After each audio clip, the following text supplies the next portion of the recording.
speaking of some highs, and also speaking of We Are Who We Are, the Avalanches dropping their third album, first one since 2016, and only second one since 2000. We Will Always Love You. And I mentioned We Are Who We Are because the title track is sung by Blood Orange, and he's just Right. one of a dozen features on this. I mean, or dozens of features on this album. There's, I believe, 25 songs, 112 minutes. Mm. You're Not to ranging mention from myriad samples. myriad samples. And, you know, when we talked to, I don't know if we did talk about the Avalanches album from 2016. I think He touched we on it. mentioned that they were making the comeback, but I think we were pretty much overall like, didn't reach the highs of that album from 2000, Since I Left You, which was groundbreaking and one of the best of that year. Um, I think We Will Always Love You might be my favorite EDM album of this year. It's expansive, it's bloated. I know you're gonna say there haven't been a lot of them, but this is Yeah, I was also gonna in a say, year what are we with comparing it to? well, we're comparing it to Disclosure, That's which true. I'm That's a surprised I good didn't point. expect it to be beat. Um, Yeah. and to be honest, I was trying to think what was the last like EDM album we've listened to that I like this much. Probably would have to be not Charlie XCX, Jamie XX, Yeah. from a few years back.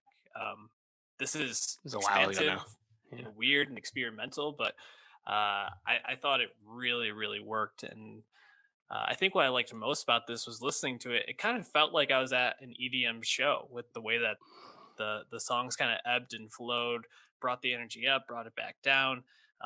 Felt very cohesive. I was really impressed. How are you feeling about We Will Always Love You? Yeah, I agree. I think it's very impressive. 25 songs is certainly a lot. 25 songs in 70 minutes, actually kind of impressive to be that efficient. But uh, I think the live show comp makes a lot of sense because "We Will Always Love You" I think demands, requires many listens just to like grasp what you're hearing. Because again, lots of features, lots of different musical ideas. You're at the highs, you're at your lows, you're upbeat, you're really slow, you're dialogue heavy, you're not. There's a lot of stuff going on. And of course, there's so many voices because of all those samples and features. So I think it's quite dense in that regard. It requires a lot of, almost effort to really understand if you want. But it doesn't demand that because it's so pleasurable to listen to most of the time that you can just kind of throw this on. And I don't think I say, I know I don't say that about electronic music these days all that often.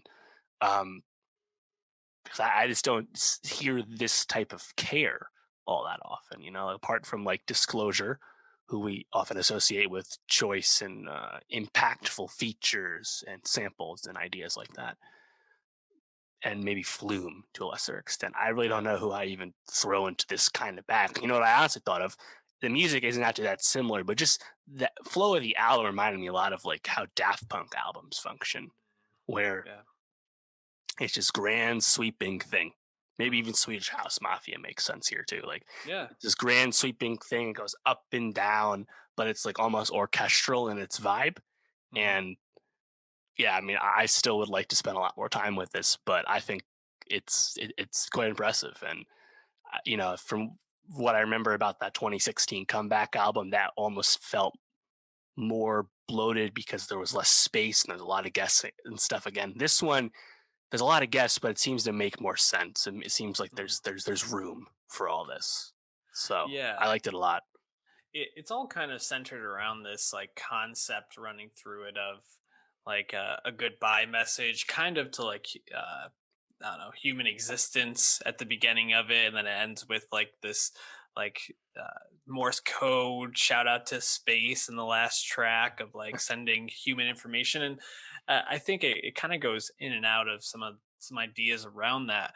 Um, but the thing that I found most impressive, and when we talked about Taylor Swift, I forgot to mention this. Like, it felt like when the guests came on, that the sound kind of took on more what the guests wanted to do. This felt like they let the guests come on and show out, but it always kind of felt part of a whole. And that's hard to do when you have a guest like Johnny Marr, who's famous for being with the Smiths and the Pretenders and and then you have someone like Kurt Vile later on. You're jumping to Sampa the Great, Tricky, Perry, like you have so many different guests on here. Somehow they all just kind of work and they ebb and flow in and out. They never feel like they're taking over a track. Like even, I think the only track I even really thought about that with was Blood Orange on the title track. I mean, he raps and is just so distinctive in his sound. It's kind of hard for a track not to become a Blood Orange track. I feel like if he's on it, and then also one of my least favorite tracks, running Red Lights with Rivers Cuomo. I felt like he's just such a his voice is just kind of grating to me at times, and this is just one of those times where I was like, I'm not really feeling Rivers right here. But otherwise, it was just so impressively done and produced and cut together. Probably one of my favorite tracks was "Take Care in Your Dreaming" with Denzel Curry, Tricky, and Sampa the Great. Mhm. I thought that was one of the like coolest hip hop like tracks I've heard. I thought all three of them sounded excellent over it. Just it really stood out in my mind. What'd you think about that track? Yeah, no, I agree, and that's the thing with this album is there's hip hop in spurts, but there's like a lot of genres in spurts, and Mhm. in that case, I think Denzel Curry is a logical choice because he's someone who very much dabbles in all kinds of sounds and ideas, and then Samper the Great, uh, someone who people like, but Samper the Great hasn't had like that big shining moment yet, at least in a mainstream standpoint. That was quite the performance to me. Um, and yeah, that's the thing. It's like going into this, I wasn't like anticipating to hear like any cool hip hop ideas. That Yeah. definitely surprised me. No, definitely. I think some of the features make a lot of sense. Like I think MGMT on Divine Chord sounds really awesome. Um, I thought it was really cool to hear the Wherever You Go, the track with Jamie XX, Yep. which I think you can hear some of those signature Jamie XX like build ups and the way the track is layered on that. Um, but it's funny because as I'm going through, I think the track that probably stood out the most outside of "Take Care in Your Dreaming" was "We Go On," Mm. which flips and changes like two or three times. Has just like this awesome buildup. Oh man, that one's definitely going on the playlist for sure for me because I was just blown away. And I had to listen to it two or three times because I was like just really impressed with the way they kind of change up the vibe. At some parts it sounds like Asian influence, and other parts it sounds a little bit more like the like pop EDM that we kind of come to expect, but it interflows and changes so succinctly. It's just really, really impressive. Any tracks that stood out for you?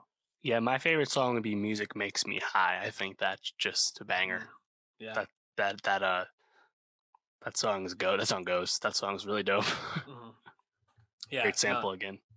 And I think that's the thing. You mentioned all the samples. They really chopped and screwed this together, but you don't really see the seams. It all feels like it flows well. It's glossy, really, really well done. Also, just want to shout out that you kind of have a lot of names on here, but there's a lot of people that are uncredited in this. Like there's a Frank Ocean sample near the end. I forgot which song. I think it's on Music and Light from when he sings Moon River.